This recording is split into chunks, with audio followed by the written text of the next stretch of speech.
Sir पहला सवाल जो मेरे ज़हन में आता है वो एक एक्चुअली मेरे साथ किस्सा हुआ था, तो मैं उसी से जुड़ा पहला सवाल पूछना चाहूँगा जी। कि मुझे स्किन की थोड़ी-सी एलर्जी थी, वो प्रॉब्लम थोड़ी बढ़ गई, तो मैं डॉक्टर साहब के पास गया, तो उन्होंने कहा कि इतनी बढ़ गई, आप इतना लेट क्यों आए?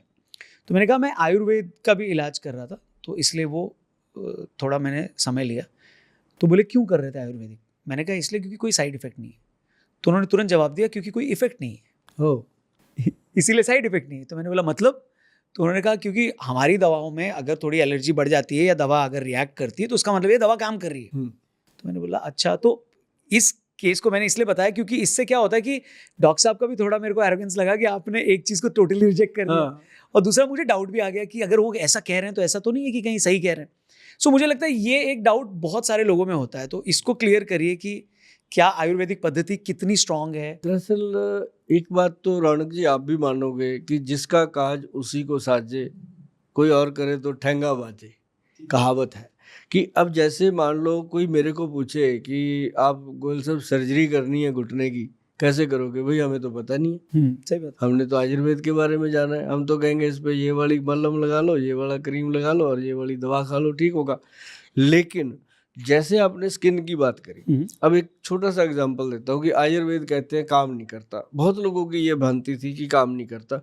फिर मैं आपको बताता हूँ कि मेरे अपनी कंपनी से कम 25-26 ट्रक डेली के मेडिसिन जिसमें जाती हैं हल्दी है, पंचम हल्दी है, त्रिफला पाउडर है, शरबत-ए आज़म है, सॉरी अपना शरबत-ए पंजाब है। मतलब ऐसी चीज़ें हमारे यहाँ से निकलती हैं। अभी एक छोटा-सा नाम है, छोटी-सी कंपनी है, मान लो पंजाब से है। हुँ, अभी 3 करोड़ या मान लो 13 करोड़ पंजाबियों में इसका फेमस है। अब 133-40 करोड़ में जब ये जाएगी कंपनी क्या होगा? सही बात। मतलब आयुर्वेद जो है कण-कण में बसा हुआ है। और दूसरी बात आपने देखा होगा जब कोरोना काल आया था एकदम से, क्यों फिर लोग काढ़े बना-बना पीते थे? क्यों डिपार्टमेंट वाले कहते थे ये मिला लो, हल्दी, तुलसी ले लो, क्यों कहते थे? अगर कुछ है तभी कहते थे ना। तो जब उनके पास वैक्सीन आया तो वैक्सीन आने के बाद फिर बात हुई। अब वैक्सीन के कितने केस रोज मेरे पास ही आते हैं छोटे से हुँ, क्लिनिक में कि गोयल साहब मेरे को वैक्सीन के बाद ये खुजली हो गई, ये हो गया, स्किन खराब हो गई। तो मतलब किसी ने ये तो नहीं कहा आगे कि हल्दी पीने से मेरे को ये हो गया, किसी ने ये नहीं कहा गिलोय खाने से मुझे ये हो गया। मतलब ऐसी चीज़ें नहीं है। अब रसोई घर में मान लो गृहिणियाँ काम करती हैं, ठीक है। लेडीज़ काम करती हैं, हर तरह के आजकल तो जेंट्स भी काम करते हैं अपने किचन में अपने होटल्स में। अब यहाँ कई बार कट लगता है जी, कई बार लगता है कट, ऐसा अपने वैसे भी लगता है कट, कई बार आप गाड़ी में गए कहीं भी लग गए। तो आप एक नॉर्मल चीज़ बताता हूँ और जिन लोगों ने इसको आज़माया है या नहीं भी आज़माया वो आज़मा के देखें। कोई भी टंका, कोई भी सर्जरी कुछ नहीं है। कोई थ्रेडिंग नहीं है, कोई स्टिचिंग नहीं है, कुछ नहीं है। सिंपल आपने क्या करना सिर्फ़ फटकड़ी और हल्दी को मिक्स कर लेना।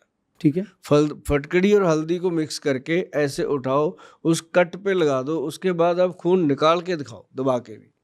मतलब ये बात कितनी बड़ी मैं आपसे कर रहा हूँ। तो आयुर्वेद में जो दम है ना जी, वो तो सदियों पुराना है और हज़ारों सालों से चल रहा है और जब तक आयुर्वेद आगे था, हुँ, तब तक लोगों की उम्र 100 साल से भी ज़्यादा थी। तो क्या आयुर्वेद की प्रॉपर मार्केटिंग नहीं हुई है? हाँ, ऐसा रहा, मार्केटिंग हुई लेकिन हमारे यूथ को ये पढ़ा दिया गया। अब भी क्या होता है कि यूथ जब निकलता है कि मैंने डॉक्टर बनना है, तो पहले वो एमबीबीएस करने की तैयारी करता है। हुँ, फिर जब एमबीबीएस में उसको नहीं मिलता कुछ, फिर वो वापस आता है कि मैं होम्योपैथी कर लूँ, मैं आयुर्वेद कर लूँ। मतलब डॉक्टर तो फिर बनने का कीड़ा हो गया ना कि डॉक्टर बनना है।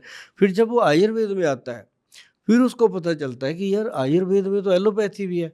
इसमें दोनों चैप्टर पढ़ाए जाते हैं। आयुर्वेद का क्या है, आयुर्वेद, एलोपैथिक और उसके बाद योगा, नेचुरोपैथी इसमें और पंचकर्मा, इसमें 5 कर्म करवाए जाते हैं। हुँ, हुँ। और आयुर्वेद का जो डॉक्टर होता है उसके पास सारी नॉलेज होती है और जो दूसरे अपने एलोपैथिक वाले हैं या होम्योपैथिक वाले हैं, उनको अपनी ही पैथी का नॉलेज होगा। लेकिन आयुर्वेद वाले के पास पूरा भंडार होता है, उसको जहाँ जिस चीज़ की ज़रूरत होती है वो करता है।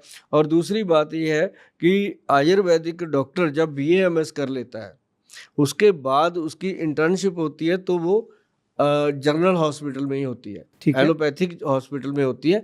ये बात अलग है कि वहाँ जो डॉक्टर होते हैं सीनियर, इन लोगों को मतलब वो एक जस्ट क्लास 4 ही समझते हैं।